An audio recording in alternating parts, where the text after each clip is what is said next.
very much for inviting me to speak about architecture and design excellence at the Rockefeller Institute today. And in particular, I'd like to thank Ernie Sternberg and Mr. Ward for really taking up a sort of series of rather odd and detached conversations and following through and really trying to help to organize this event. And I also, secondly, wanted to apologize because, and particularly, I feel as if I should apologize to Commissioner Egan particularly, but I was taken aback, I had to say, a few weeks ago when I read an early announcement for this talk which noted comments about inferior architecture in the context of recent work in New York State.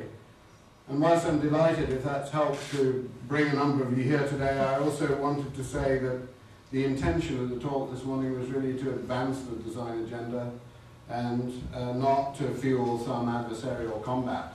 And in that context, I just wanted to say that I am really inspired and, by the energy and the openness that exists in America, and something which contrasts very sharply, I think, with situations in Europe in many, many ways.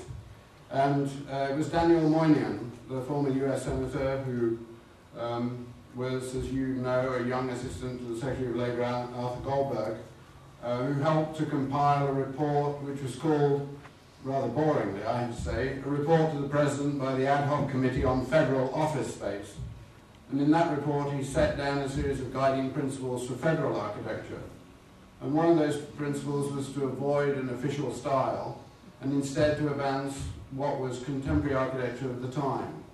And again, we've heard from Mr. Ward about the work that was done in Albany here, and I'm sure Commissioner Egan can expand on that. But clearly, that idea about avoiding an official style and instead advancing what was the contemporary architecture of the time was something which Moynihan was hugely supportive of. I think of Moynihan as being a sort of local hero in many ways, probably for many of us in this room. And he went on to suggest in that report, and I'll quote, "You want federal buildings that are not only monumental, but open, welcoming, and accessible."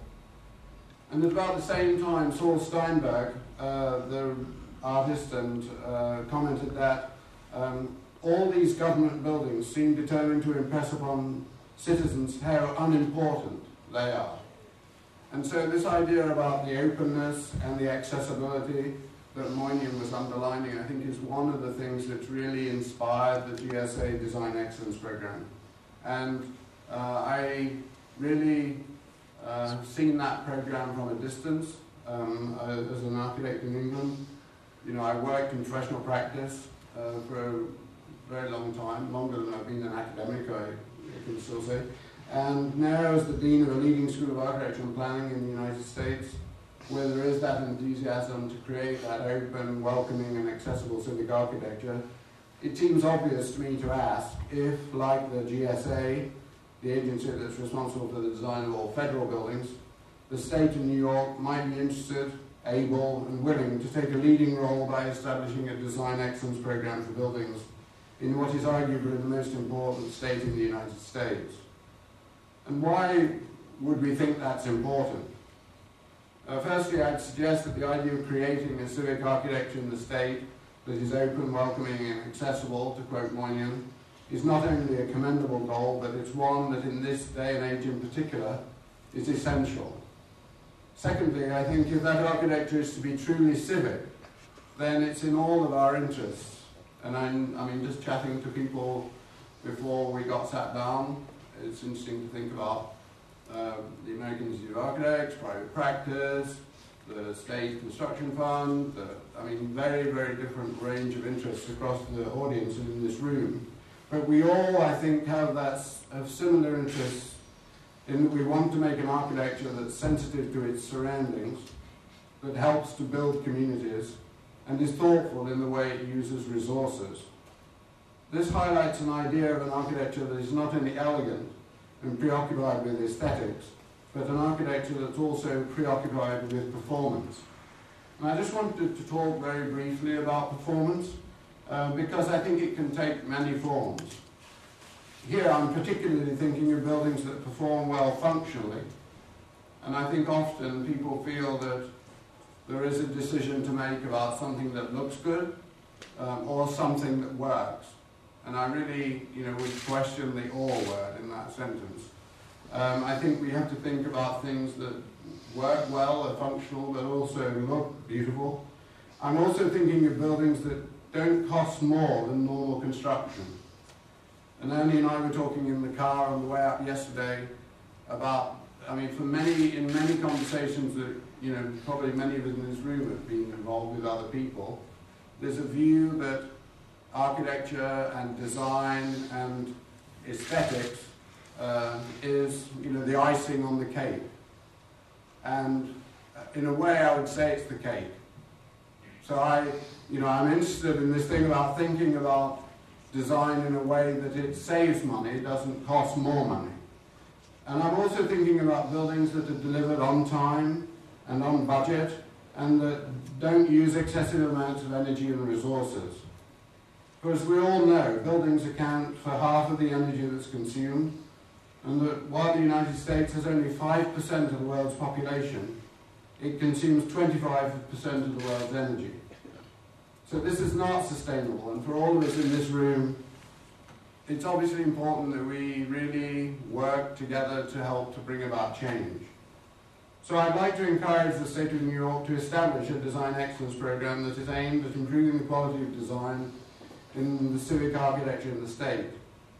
It could be a program modelled on the GSA's own design excellence program, which works well and has been in place for more than a decade, and more recently inspired a program in New York City, which, again, many of you probably in this room know more about than I do. But it is the point that Moynihan inspired the program within the GSA, which related to federal architecture, but it isn't an exclusive idea that's related just to federal architecture in the GSA.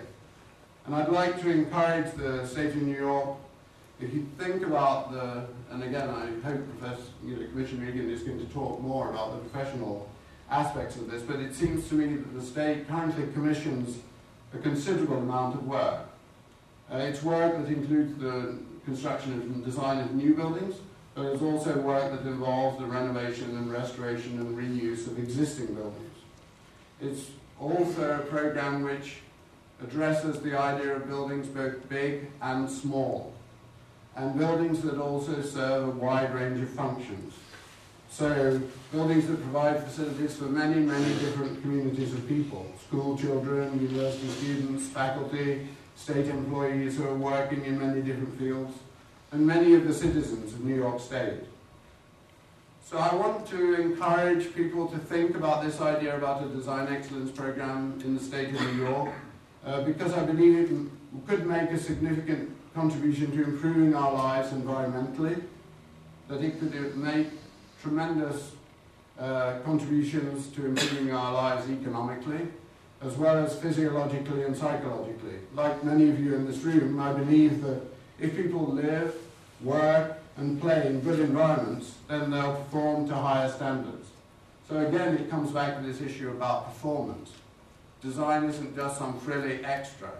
It's not, as I said, the icing on the cake.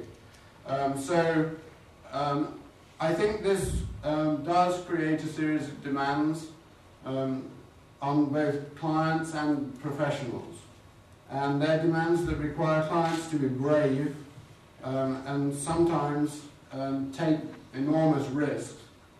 We were talking again just for a few moments before the talk, but in Buffalo it's very interesting that everybody talks very fondly now about the Darwin-Martin house, about Frank Lloyd Wright's really wonderful complex of buildings. And I have to say it's inspiring every time you go there. But in UB there's a special collections which has correspondence between Frank Lloyd Wright and Darwin-Martin.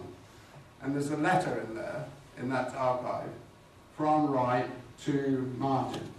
And it has a drawing of the plan of the house in the letter. And the house looks like an aircraft carrier.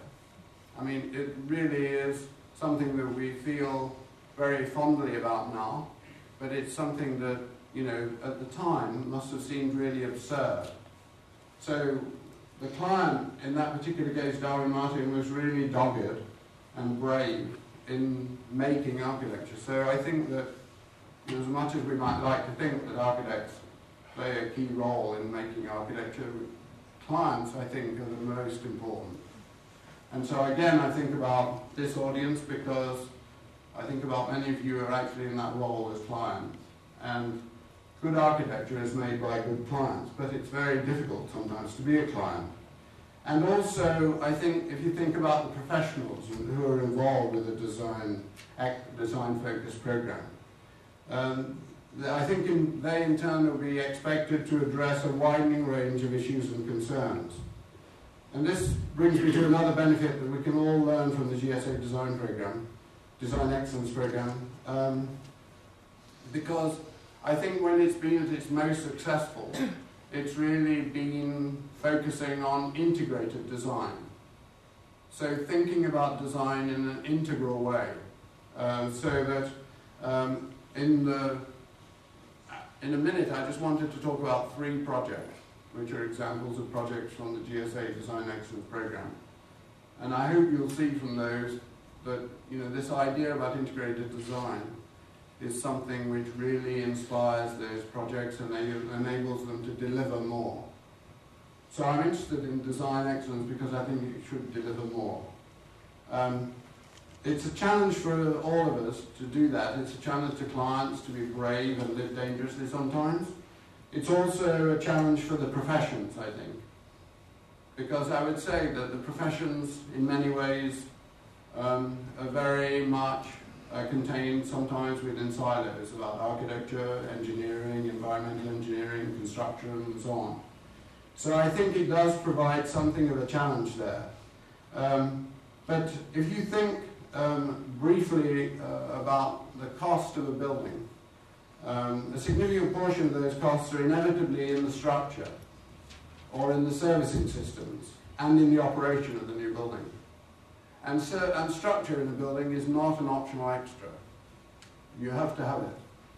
Servicing systems can change, but I mean they're always there in some form or another. So I just mention that because in the context of an integrated design and service, I think that the idea about having a client, an architect, a structural engineer, environmental engineer, cost estimators, who are directly involved with the project from the very beginning in a holistic way, is something that's very, very important. And it seems to me that if you have a model that relies on an approach that presents a design as some idealized model, and then you go to an engineer and say, how do we design the structure of this? Or you go to an environmental engineer to talk about how you service this building, or you go to a cost estimator to tell you how much it's going to cost. It seems to me that that's a model which leads to the Great British Compromise. And I have views about the Great British Compromise.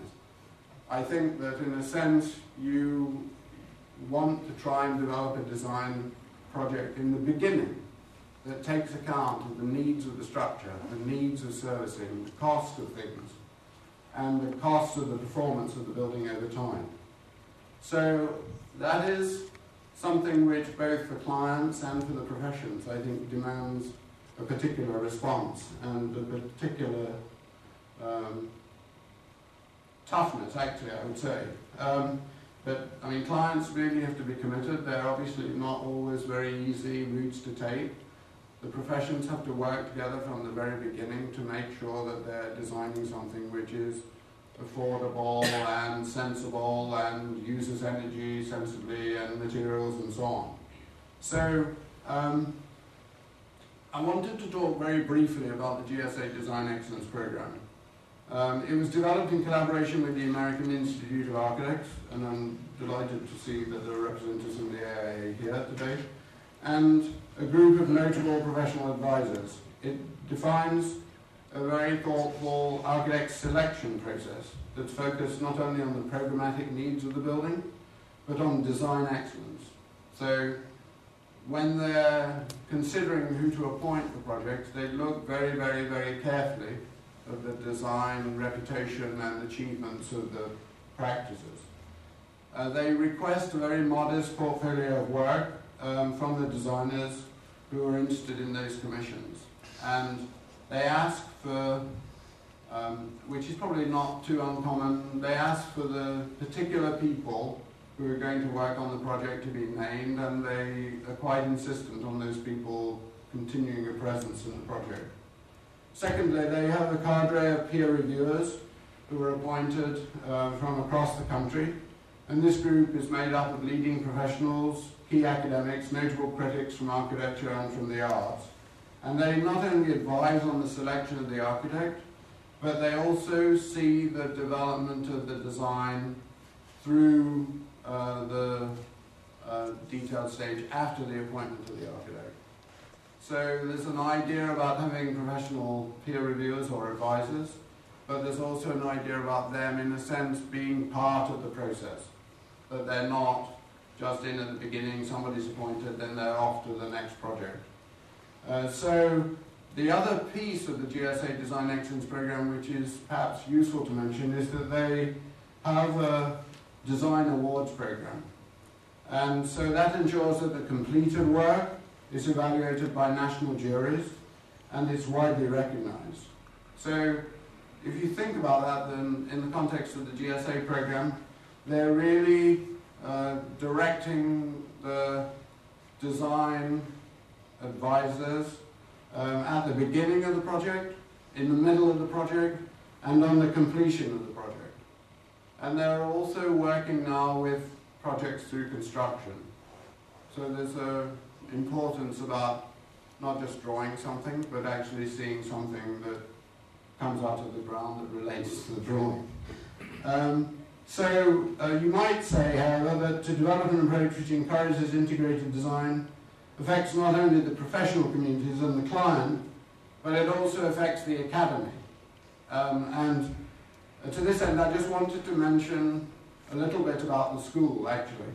As many of you know, in the University of Buffalo, there is a program which is being led by the administration, which is called UB 2020, and it relates to strategic strengths in the university, but it also is aimed at really getting disciplines to work together, which is exactly what I would say that integrated design demands. And so, from our point of view, as a School of Architecture and Planning, with professional programs in planning and in architecture, both of which are inherently interdisciplinary activities, as you know, I would say that that emphasis within the university is marvelous for us, because it's what we want to do, it's what we're trying to do. So it's an inspiring initiative in itself. But at the same time, I would say in the School of Architecture and Planning at SUNY in Buffalo, we have a school, I mean, just for interest, which has about 900 students. They're students who are enrolled in accredited programs in architecture and in planning. And it's a school which is founded on research in design. And the school is relatively new, but when it was created, the idea was that it would be a school that would be rooted in the benefits of design and the disciplines of design research. And so as a consequence, in terms of this idea about forging interdisciplinary connections, we're very much involved in doing that within the school.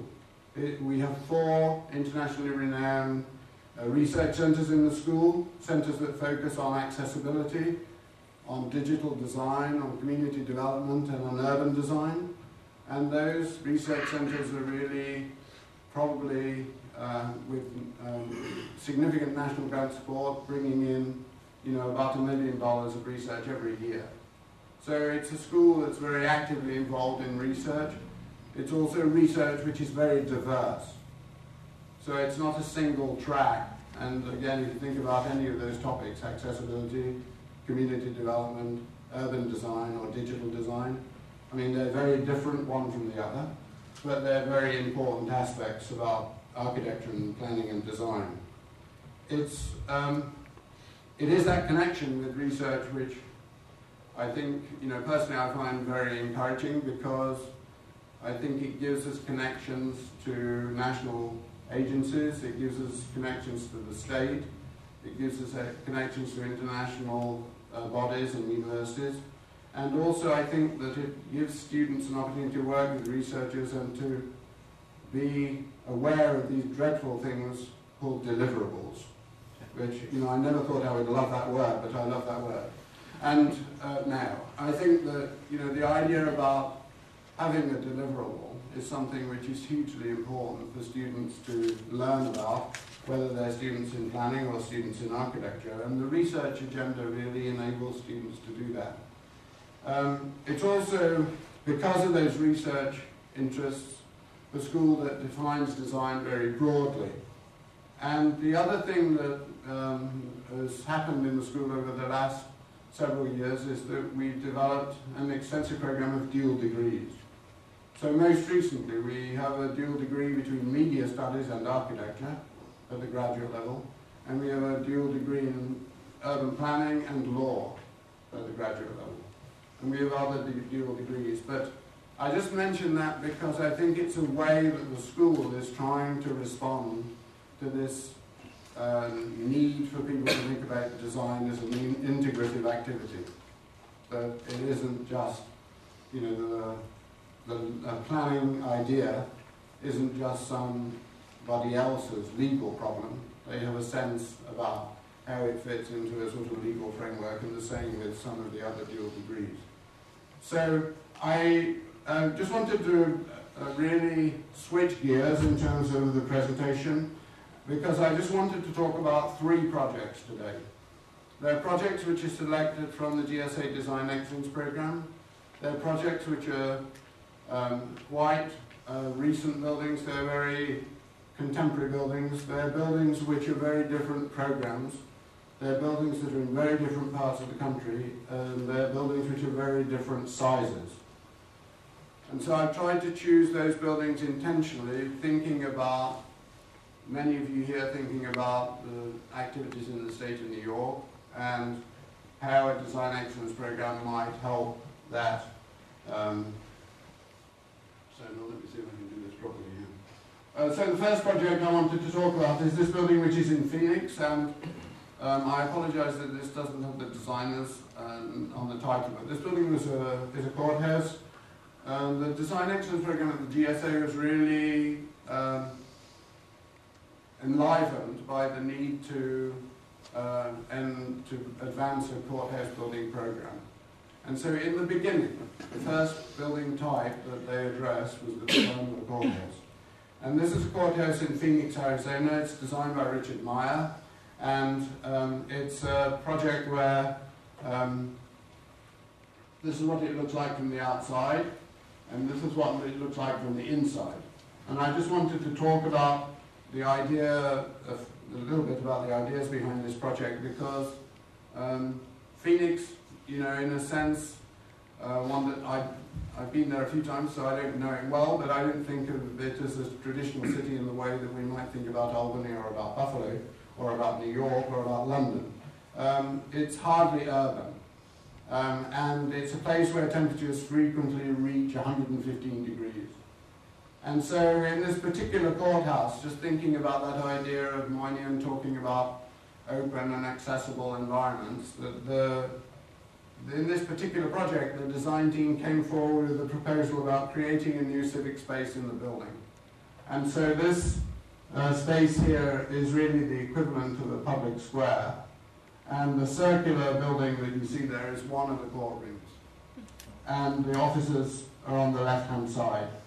And so this project is also interesting, I think, in as much as clearly the structural systems are very clearly exposed. And secondly, this idea about trying to create an open environment, the design team here decided to use this to make a big transparent glass envelope, which of course in a place where the temperatures go to 115 degrees, you know, regularly, is probably not the most obvious thing to do. So there's an interesting aspect about this project where they have high-level spray mist discharges within this central space, which, when they're activated, they cool the space and they obviate the need for air conditioning. So throughout most of the year. So there's this idea about the environmental concept, the structural concept, and the architectural concept being very tightly woven together. And then another aspect about the GSA program is that they, as you probably know, have an art program within the building, and so the roof of this courtroom here, which is made of glass, was designed by a man called Jamie Carpenter, and it is the art installation in the project. So this shows you the view from that space looking out. And this is just the diagram of the section of the building, just talking about the way the air circulates. So using this, spray mist discharger at high level, then you cool down the air and the space becomes naturally ventilated. So you make a civic space here, which in a sense begins to help organize this whole series of systems for the building.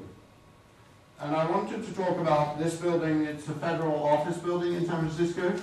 This is designed by Morphosis with Arabs, and the GSA office on the Pacific office was the client for this building. And this building is alongside the renovated court building, which is this building on the right here. So this building was a historic building that was renovated. And this building is the new building here. And this building was designed for federal office space. It houses several different departments. And so they're all within or many of them are within this high-rise tower. And then there are some which are have more stringent security requirements, which are in this building here. And then there are two other aspects about this building that the design team developed. They wanted to make this public square so that it was framed by this building here. But they also wanted to really try and make that square not just a square, but a square that was very well used. So in the program for the building, there were two elements that they focused on. One is a childcare center and the other is a restaurant. So there's a staff restaurant for the people who work here, and a childcare center, which is part of the program of the building. But they pulled those out to make separate buildings here. So these buildings are actually part of this square. So if you go there, you can eat in the restaurant, you see the childcare center. So the space is very much a sort of activated space. So this is a section through the building. You can see here the elevation, sorry, it's not very clear, the elevation of that restored building, this building here.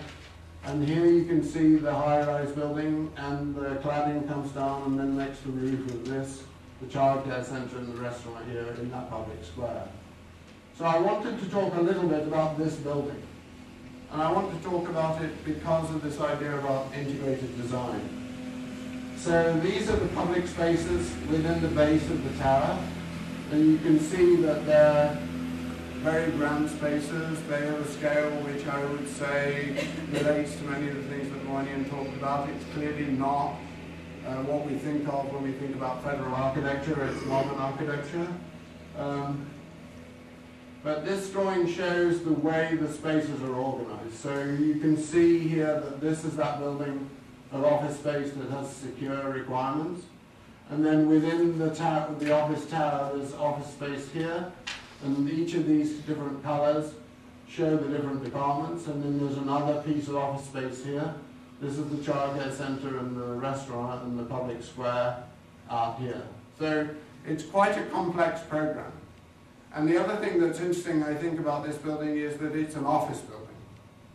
And so we might think about a courthouse being a building that has a certain architectural stature. We might think about some other federal buildings. But if you think about this building as an office building, you know, it's not a terribly glamorous program.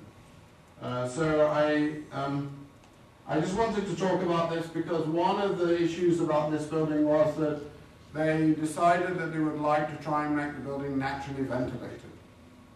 And so first of all, the client asked the architect if this was, might be possible, and he worked with the engineering consultants, and they did a series of tests about whether the siting of the building, whether the climate in the area, in the Bay Area and so on, would be appropriate. And they came to the conclusion that it was possible, but that if you had a naturally ventilated building, the thing that you could not do would be put cellular offices on the external wall.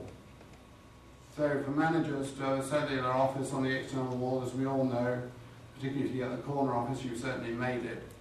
So, you know, there's a sort of status about all of that which we rather take for granted. But the purpose of this building and the idea about having it naturally ventilated meant that they couldn't do that. And within the client body in this group, because it was different departments in the federal government, they had a whole series of different department heads to deal with. There were union regulations that were different, I think, between one department and another. So the designers had to reconcile this with the client. And so the client went back to the architect and said, well, if this is what we have to do if we naturally ventilate this building, can you help me talk to these different department heads to sell the idea, basically? So, I mean, that's an interesting aspect about, you know, the way a client and an architect and an engineer can work together to begin to, and have to work together really, to begin to develop ideas like this. So this is a typical office, oh sorry. This is a typical office floor, so you can see here that the width of the office is a particular dimension because the research that they did on natural ventilation suggested that the office depth could be a particular dimension. And then also the idea about the openness, not having the cellular offices on the external wall, because obviously if you had an office on the external wall and we were here and we chose not to open this window, some poor soul on the inside here would never get any fresh air. So there was an idea about making an area within the center of the building that had cellular offices which could look out towards the window but not be on the external wall. So these are some of the diagrams which relate to that idea about the flow of the air through the building. And this is something which clearly organized the plan of the building. It also organized many of the things in terms of what the building looked like. So in terms of that discussion about I'm just going to go back actually. In terms of this discussion about the natural ventilation, then they looked at research that had been made about buildings and the idea about making the building out of concrete and concrete having a very good thermal capacity and conditioning the environment was something which they decided would be a way that they would advance the design of this building. So the building uses concrete extensively. And it uses that material because of the structural requirements, it uses that material because of the environmental performance.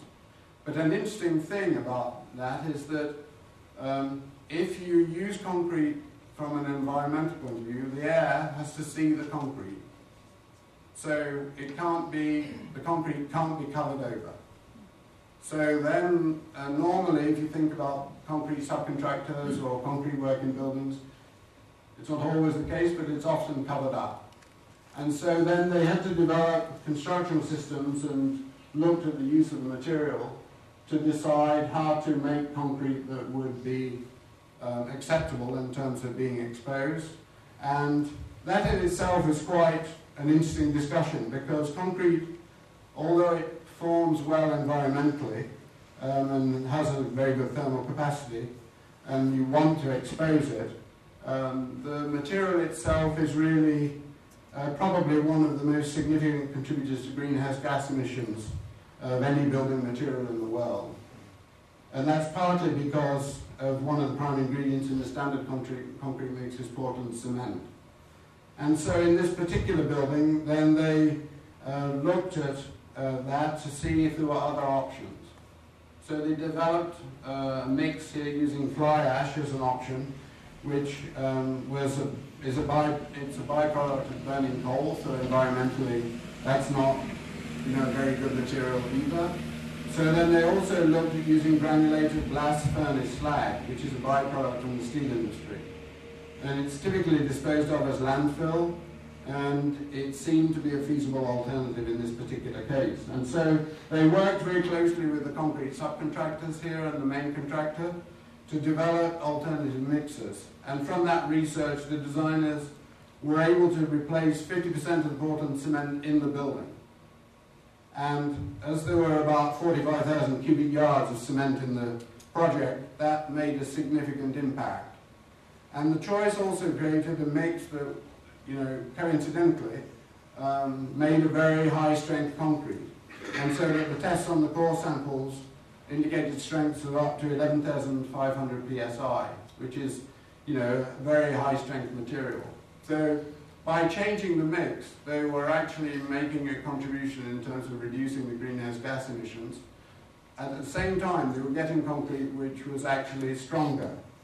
And then another issue, because all of this concrete, or much of it, had to be visible, was that the standard of workmanship and also the standard of finish on the concrete had to be very, very good. I mean, again, if you think about concrete normally, it's a material that's used structurally and then it's covered up and some other finish is applied. And so a concrete subcontractor frequently would think that, you know, the work is, you know, the finish is not a big issue. So they developed this idea about large-scale mock-ups and prototypes, and these were some of the prototypes, to use this material. And by using that waste product, the fly ash, they also made it possible to make concrete that was not only structurally stronger, but it also had a very good finish and it was less expensive. And so, you know, you can see that there are a few benefits here, albeit that the problem in the beginning seemed like a pretty complicated and difficult one to solve. But because the client and the architect and the engineer got together then and worked very closely through the project, they were able to benefit in a number of ways. And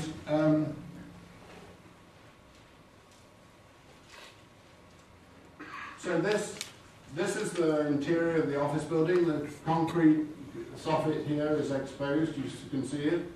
And again, it's interesting in terms of this thing about the curved soffit, because the structural engineers wanted to make the building lighter. The thing about using concrete made a very heavy structure, and so by making a slab that's curved like this, they were able to make the slab thinner, so they were able to make the structure lighter. So again, one thing began to feed on another. And the research that was done in terms of natural ventilation really was research that was developed with the Lawrence Berkeley Labs and the DOE and the GSA. And so they found that because of the setting in San Francisco, that they were able to develop natural ventilation systems. And so you can see again that they have opening windows here. And this also talks about the external skin of the building on one side. One thing that they wanted to do was to screen the glass. So they developed this metal screening system which stands a meter away from the glass and provides sun shading on the one long exposed facade. And you can see that here. So the glazing is back. You can see somebody actually in the void between the glass and the screening here.